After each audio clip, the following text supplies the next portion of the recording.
Welcome to today's lesson on adaptations, interdependence, and competition in ecosystems. We will explore various levels of organization within an ecosystem, understand the significance of competition in communities, and apply our knowledge to suggest factors for which organisms compete in specific habitats, as well as examine how organisms adapt to their living conditions. In our lesson today, we will describe different levels of organization in an ecosystem, from individual organisms to the entire ecosystem. Then, we will discuss the importance of competition in a community and suggest the factors for which organisms are competing in a given habitat. Finally, we will investigate how organisms are adapted to the conditions in which they live. So far, you have been introduced to ecology, the branch of biology that deals with the relationships of organisms to one another and to their physical surroundings. Now, we will understand how different levels of organization and interactions between organisms contribute to the dynamics of ecosystems. Understanding the concepts of interdependence, competition, and adaptation is important to comprehend the complex interactions that sustain ecosystems and how organisms thrive or struggle within them. This insight is crucial for predicting how changes in the environment can impact biodiversity and ecosystem stability. Let's get started. To understand the complexity of ecosystems, we need to start by looking at the different levels of organization. First, the individual organism. An organism is a single living entity such as a plant, animal, fungus, or bacterium. For example, one lion in the savannah is an individual organism. Next is population. A population includes all members of a single species living in a specific area.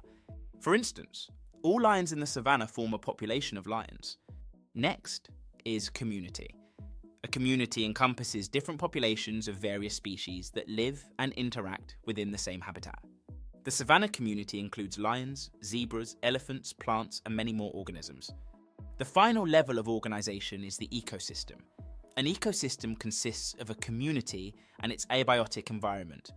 This includes all living organisms and the non-living parts of the environment, like soil, water, and climate. Organisms compete for various resources that are essential for their survival. This competition can be intraspecific competition, which occurs between members of the same species.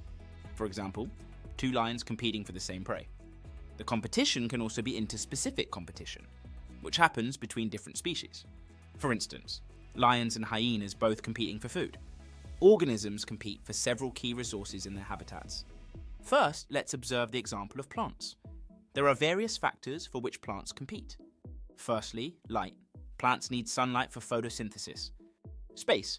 Plants also need room to grow and spread their roots and leaves. Water. Water is essential for all cellular activities. And finally, nutrients. Minerals and nutrients from the soil are crucial for growth and development. Now let's observe the example of animals. There are various factors for which animals compete. Firstly, territory. Animals need space to live and find food. Animals also need energy and nutrients needed for survival. Water. Water is vital for all bodily functions. And finally, mates. Animals require mates for reproduction. Organisms have evolved various adaptations that help them survive and thrive in their specific environments. These adaptations can be structural, behavioral, or physiological. Structural adaptations are the physical features of an organism, like the thick fur of polar bears for insulation against the cold, or the long neck of giraffes to reach high leaves. Behavioral adaptations are the actions organisms take to survive. For example, birds migrating to warmer regions during winter. Physiological adaptations are the internal processes that help an organism survive. Cacti have adapted to store water in their tissues, enabling them to survive in arid conditions. In today's lesson, we explored the levels of organization within an ecosystem, from individual organisms to populations, communities, and entire ecosystems. We discussed how organisms form populations, which combine into communities that interact with their physical environment to create ecosystems. We discussed competition for limited resources, both within and between species.